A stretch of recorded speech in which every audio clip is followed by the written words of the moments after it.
WCW World Championship Wrestling has had a curious history with comics, including at one point an ongoing series produced by Marvel of all people, then getting sued by Marvel of all people for producing a wrestler who looks like this.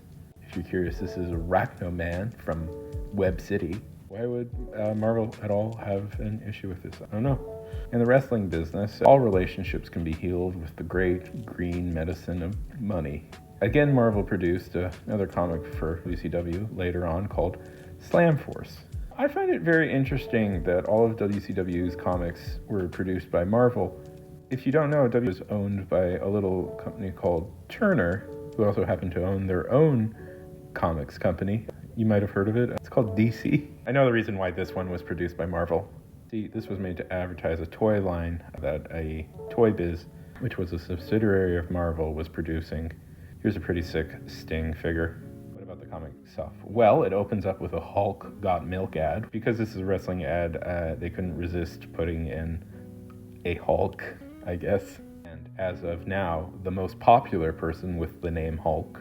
We open up in the greatest location for any story ever, Antarctica, where the Slam Force has gathered around to fight their evil villain, Van Ghoul. Who's the Slam Force made up of? It's Sting, Kevin Nash, Bret Hart, and his best friend, Bill Goldberg, and somebody else whose name slips my memory.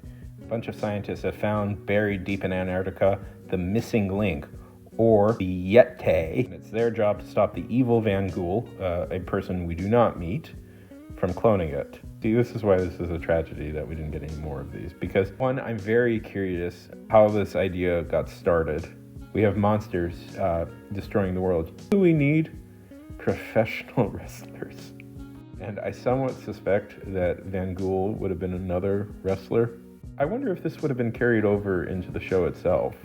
Them fighting against the NWO, and then every once in a while it's, oh, by the way, Kevin, Bret, Goldberg are all fighting monsters. That's why they're busy.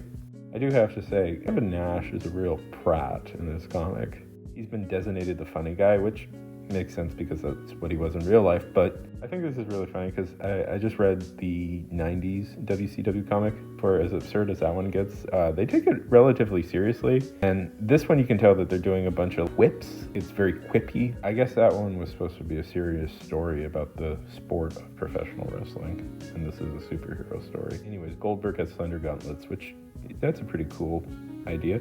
Also, apparently he's perfectly fine being shirtless in Antarctica, which I imagine would be hard. Sting, on the other hand, is a full-on 90s anti-hero. He's the gothic warrior who doesn't say much but lets his sword do his talking. And they make Bret Hart essentially Hawkeye, which I think fits. And they manage to beat the evil villains of Van Ghoul, and that's pretty much it. It's almost like this is a toy advertisement. Apparently, according to some interviews I read, they were quite serious about making this a continuing series, which would have been, I don't know if interesting, nonetheless. Because whenever they adapt sports things to comic books, this is the only idea they ever have. What if they were superheroes or secret agents? What you're seeing here is a Static Shock episode, and the premise is, what if a bunch of basketball players were also superheroes?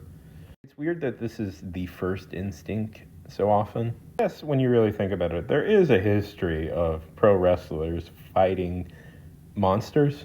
So why not, I guess? Everything in life can be worked out in a wrestling ring.